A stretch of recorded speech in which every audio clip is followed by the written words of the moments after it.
Regard, œil avisé, prunelles aiguisées, la midinale est aux aguets. Par Pierre Jacquemin, tous les jours, à 12h30. Bonjour Martin Drago, vous êtes juriste et membre de la Quadrature du Net. On vous a invité aujourd'hui pour y voir plus clair sur le projet d'expérimentation que va lancer la France autour d'un système de reconnaissance faciale, ça s'appelle Alicem. On va y revenir, mais d'abord, il existe déjà plusieurs expérimentations en matière de reconnaissance faciale. Il y a d'ailleurs un projet dans 2 lycées de la région PACA que vous tentez d'annuler par un recours. Qu'est-ce qu'on sait de l'usage de cette technologie? Où ont-elles lieu? On a déjà dans les aéroports, on a un système qui s'appelle PARAF. C'est pour passer au moment de la sécurité, c'est un dispositif de reconnaissance faciale. On a eu une expérimentation sur la voie publique à Nice pendant le carnaval pendant 3 jours. Première expérimentation de reconnaissance faciale sur la voie publique. On a aussi la police qui peut accéder et faire de la reconnaissance faciale avec un fichier qui s'appelle le fichier des traitements des antécédents judiciaires. Et puis on a cette expérimentation effectivement dans les lycées qui arrive. Et donc ça c'est aussi un peu ce qui nous a motivés pour le recours, c'est de dire au bout d'un moment, en fait il faut commencer à réfléchir peut-être à son interdiction, en tout cas un moratoire sur tout ce développement de cette technologie. Qu'est-ce qui motive justement cette technologie, ou en tout cas le déploiement de cette technologie? C'est le flicage, c'est le fichage, c'est la sécurité? C'est ça, et c'est les trois, plus évidemment une concurrence économique. Et il faut voir que nous, on nous parle beaucoup quand quelquefois on peut entendre ou croiser la gendarmerie ou la police, en fait qu'on est en train de perdre la course à l'armement par rapport à la Chine ou aux États-Unis, qui nous font un champion français, qu'on a déjà des champions français, mais en fait que les champions français, ils ne peuvent pas expérimenter leur technologie en France et qui du coup les pauvres, ils doivent aller l'expérimenter dans des pays étrangers où le cadre des libertés va être un peu moins strict. Donc c'est ça qui va motiver en fait toutes ces expérimentations, c'est de faire la France un peu une des pionnières de cette technologie. Qu'est-ce qu'on sait de la fiabilité de cette technologie? Le dispositif a été aussi testé en 2017 lors de la Ligue des Champions à Cardiff, où plus de 2000 personnes ont été identifiées à tort comme des potentiels criminels. Exactement, en fait c'est un des premiers problèmes de dispositifs de reconnaissance faciale, c'est que ça ne marche pas très bien, que comme tout dispositif d'intelligence artificielle, en fait il a des biais, c'est-à-dire que les gens qui l'ont rentré et l'ont entraîné ont des biais eux-mêmes, et en fait ces biais vont se retrouver dans les choix de l'intelligence artificielle. Après, il faut faire attention sur les limitations techniques de la technologie, enfin de ces dispositifs. C'est qu'en fait, il ne faut pas se limiter à ça, parce que nous, quand on dit « Ah, mais il y a des biais, ça ne marche pas bien », souvent on nous dit « Ah, ne vous inquiétez pas, dans 10 ans, en fait, ça sera fini ces biais ». Donc en fait, il faut aussi s'interroger sur intrinsèquement la technologie. Est-ce que pour une fois, cette technologie, en fait, elle est trop dangereuse pour exister, même si elle a des erreurs techniques. Mais en fait, que ça marche ou que ça ne marche pas, on s'en fout, on n'en veut pas en fait. La France va donc déployer le projet Alicem, ça veut dire authentification en ligne certifiée sur mobile, un dispositif qui pourrait être mis en place dès novembre. Vous allez nous dire si ça va être le cas. C'est une première en Europe, dit-on. Ça sert à s'identifier sur des services en ligne, une sorte de laissez-passer dématérialisé. C'est quoi le problème de ce dispositif en particulier? Alors, ce qu'il faut voir, c'est que ce n'est pas une expérimentation ou c'est un dispositif finalisé. Alicem, c'est vous créez une identité numérique sur Internet, parmi d'autres, pour accéder à certains services publics. Typiquement, vous voulez vous connecter impôt.gouv.fr. Aujourd'hui, soit vous avez votre compte impôt.gouv, soit vous avez France Connect, et puis demain, vous aurez Alicem. Le problème, c'est que Alicem, quand vous voulez créer cette identité numérique, vous êtes obligé de passer par un dispositif de reconnaissance faciale. En fait, typiquement, vous avez, et c'est que pour les gens qui ont un téléphone Android pour l'instant, et un passeport biométrique. Vous scannez avec votre téléphone la puce de votre passeport biométrique, dedans il y a votre photo, et ensuite vous allez prendre une vidéo de vous avec votre téléphone, et en fait, là, il va y avoir un traitement qui va comparer la photo du passeport et votre photo à vous que vous avez prise. Ça, c'est un traitement de reconnaissance faciale. Et le problème, c'est qu'en fait, le gouvernement dit « Ah, mais pour ça, on a le consentement des gens ». En fait, ce qui n'est pas le cas, parce que le consentement, il doit être libre. Alors ici, en fait, vous êtes contraint, vous êtes obligé de passer par un dispositif de reconnaissance faciale. Ce qu'il faut voir, c'est qu'aujourd'hui, oui, effectivement, même si c'est lancé en novembre, il y a d'autres moyens d'accéder aux services publics. Il y a France Connect, il y a d'autres dispositifs d'identité numérique. Le problème, c'est qu'est-ce que le gouvernement veut en faire? Un, déjà, il ne respecte pas le RGPD sur cette notion de consentement libre.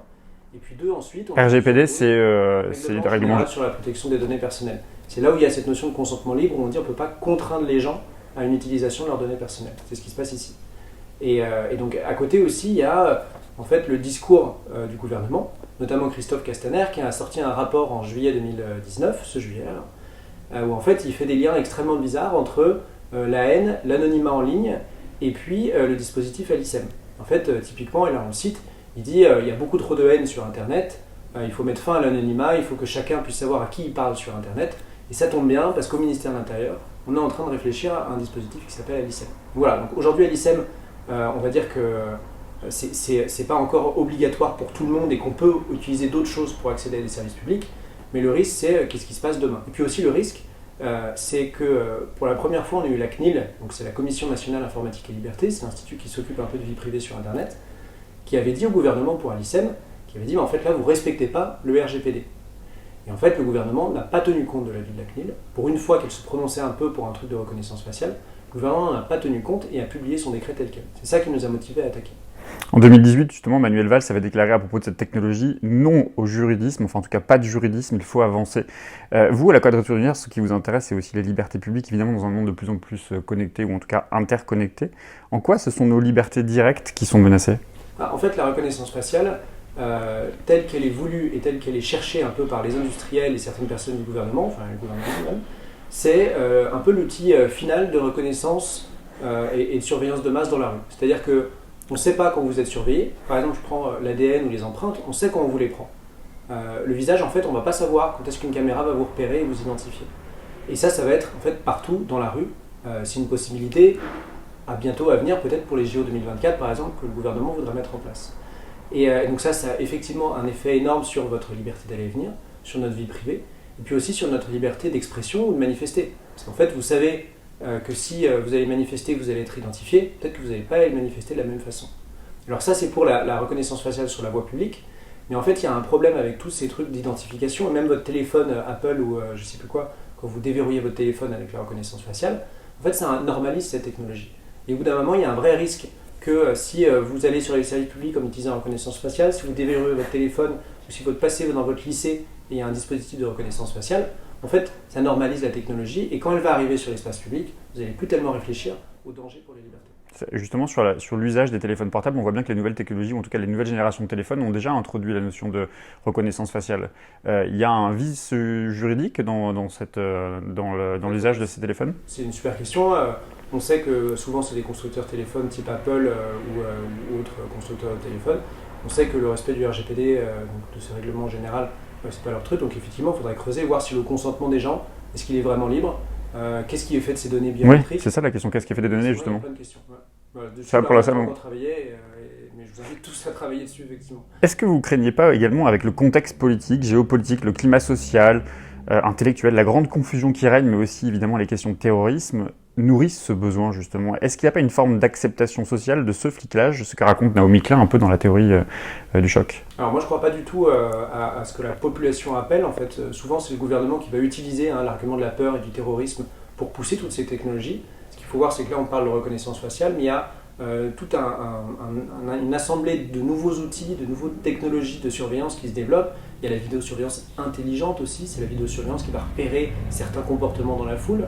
Il va y avoir des micros comme à Saint-Étienne qui vont déclencher des alertes selon certains bruits. Donc tout ça, effectivement, derrière, à chaque fois, c'est l'argument du marchand de peur qui va nous dire attention, il y a le terrorisme derrière. Et en fait, c'est là l'importance, notamment d'un mouvement qu'on a lancé qui s'appelle Technopolis. Je vous invite à aller sur le site technopolis.fr. En fait, c'est de se renseigner, de bien comprendre ces technologies, les analyser et puis de voir nos dangers pour les libertés. Parce qu'en fait, quand on commence à comprendre comment ça marche et quel type de société ils vendent, en fait, souvent on n'en veut plus, quoi. Et c'est pas parce qu'on est frappé par un attentat qu'on a envie d'avoir ces technologies. J'ai une dernière question, Martin Drago. Un des pays qui a sans doute le plus aujourd'hui, ou qui va sans doute le plus loin dans le dispositif, c'est sans doute la Chine, avec son système de crédit social. 400 millions de caméras qui scrutent tous les faits et gestes des Chinois, des vidéos qui repèrent les incivilités partout, tout le temps. C'est ça qui nous attend ? Alors en fait, ça c'est un peu un biais qu'on a souvent, c'est-à-dire de dire « Ah, regardez, la Chine c'est pire et bientôt peut-être on aura ça ». Mais en fait, il ne faut pas faire cette comparaison. Aujourd'hui en France, il se passe déjà des choses assez graves. La vidéosurveillance intelligente, elle a déjà lieu par exemple avec le chinois Huawei à Valenciennes. À Toulouse, la reconnaissance faciale est déjà en place, il y a déjà des micros dans certaines rues. Donc il ne faut pas utiliser l'exemple de la Chine, parce que souvent on va tendance à avoir à dire en fait en France on n'en est pas encore là. Mais en fait si, en France il se passe des choses très très graves, il faut qu'on débatte, il faut qu'on interdise quand c'est trop dangereux.